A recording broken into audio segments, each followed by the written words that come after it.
మళ్ళీ free bus అనేసరికి ముగ్గురు తీసుకెళ్ళుకుంటారు. వీళ్ళు ఒక్కలే పారిపోతారు. అవి ఎక్కడికి వెళ్తారో ఏటి చేస్తారో అసలు ఎవరికి తెలియదు. అసలు ఎక్కడికి వెళ్తారో ఫ్రీ బస్ అంటారు అంతే.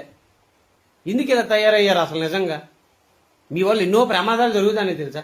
ఎక్కడ పెడితే అక్కడ పాలకొండలో ఒక బస్సు అయిపోయింది, మెట్ట దగ్గర ఒక బస్సు అయిపోయింది, కుమ్మిరిలో ఒక బస్సు అయిపోయింది. ఏటంటే ఈ ఆడవాళ్ళు ఆయన తాగడు గుమ్మేస్తారా నాయన? ఈ ఆడవాళ్ళు ఏటి మా బస్సు కెపాసిటీ ఎంత? ఇంతమంది ఎక్కిపోతే మేమైన ఏటి అనగలం, మేమైన ఏటి చేస్తామని అంటారు ఆ బస్సు డ్రైవర్.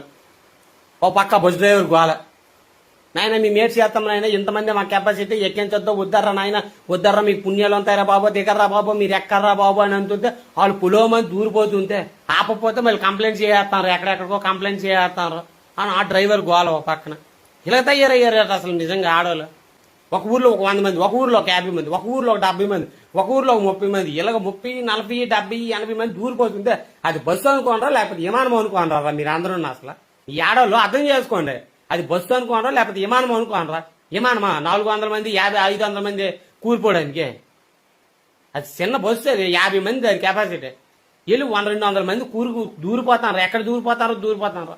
ఊర గండ ఊర ముష్టి కూర అక్కడ ఆయన తిడతాను, ప్లేస్ ఇవ్వకపోతే ఏది ఇవ్వకపోతే సైడ్ ఇవ్వకపోతే. ఇలా తయారయ్యారట అసలు నిజంగా. మళ్ళీ ఫ్రీ బస్ అనేసరికి ముగ్గురు తీసుకెళ్ళుకుంటారు. వీళ్ళు ఒక్కలే పారిపోతారు. అవి ఎక్కడికి వెళ్తారో ఏటి చేస్తారో అసలు ఎవరికి తెలియదు. అసలు ఎక్కడికి వెళ్తారో ఫ్రీ బస్ అంటారు అంతే.